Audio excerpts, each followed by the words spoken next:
The evening she announced over dinner that she wanted a prenup felt like the first honest thing she'd said in years. She set her fork down, eyes steady, and said, "We'll keep everything separate." I surprised her by agreeing without argument. Inside, a plan began to take shape. I signed the papers calmly. People around us whispered that I'd made a mistake, that love shouldn't have conditions. They didn't know what I already knew, that her demand was an opening, a crack in the armor of our marriage that I could use to learn the truth about her heart. For months I played the part of the compliant husband. I listened when she complained about work, praised the meals she cooked, and let her have the social life she wanted. Outwardly, nothing changed. Inwardly, I worked harder than ever, pouring my energies into projects she thought were hobby ventures. While she assumed my silence meant surrender, I was quietly building a life she could never touch. I made appointments, read contracts, and polished plans late into the night. The prenup was not a prison for me, it was a map. It showed me where to draw lines, and where she expected those lines to stay. As my ventures turned profitable, I kept the growth secret. I bought nothing ostentatious, paid no attention to gossip, and let her believe the man she married was the same one who'd always been a modest earner. Her curiosity grew, but she never probed in earnest. She had chosen separation. She would have to live with its consequences. One spring morning I began the next phase of my plan. I proposed we reset our lives, travel, meet old friends, reconnect. She accepted with eager relief, thinking the warmth returning to our home meant she had won me back. I let her enjoy the illusion while I set pieces in place. I began funneling money into causes she publicly admired, creating charities and endowments bearing names that sounded familiar and sincere. Invitations went out to gala events, and she attended, radiant, praising the causes that now carried her name in speech after speech. She basked in the public credit, never once wondering who put the funds behind the curtain. Then I arranged an anonymous donation large enough to fund a community center in the town where she grew up, the kind of legacy she always said she wanted. At the unveiling, organizers thanked a private benefactor, and a hush of admiration fell over the crowd. She smiled, eyes glistening, convinced fate had finally aligned with her ambitions. But privately, I took different pleasure.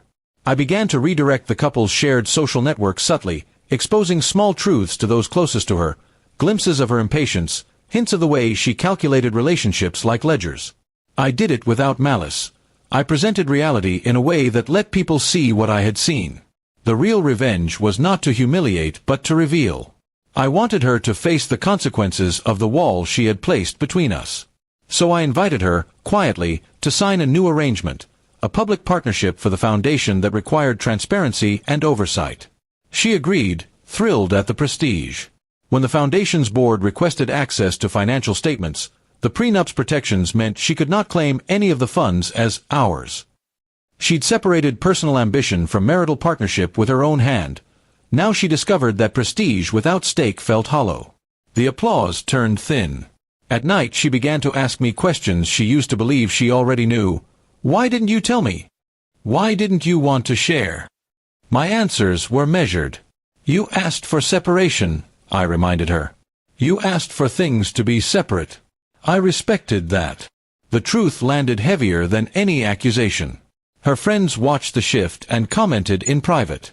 Some pitied her, some admired the cultural capital she'd amassed, but none could change the fact that she'd chosen walls over windows. She had access to honor and to applause, but not to the inner vault where decisions had been made.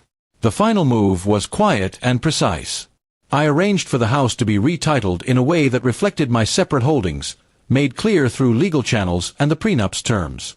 She would keep the life we'd built in surface, the dinners, the trips, the parties, but the power to alter its foundations rested elsewhere. When she confronted me, rage and hurt tangled in her voice. You used my demand against me, she said. I met her without triumph. You used a prenup to protect yourself, I replied. I used it to keep my promises to myself. There was no gloating in my tone, only the quiet satisfaction of a lesson taught and learned. In the months that followed, she smiled in public and grew quieter at home. We continued to live under the same roof, attend the same events, and keep the same polite intimacy. But the dynamic had shifted. She had the spotlight, I had the freedom. Her demand for separation had given me both the means and the lesson to step away. Revenge, I discovered, need not destroy. It can be a mirror. My actions were not meant to wound for pleasure, but to reveal the truth she had chosen, that when you asked to keep everything separate, you might end up living with the separation you wanted. She had asked for lines. I simply followed them to their end.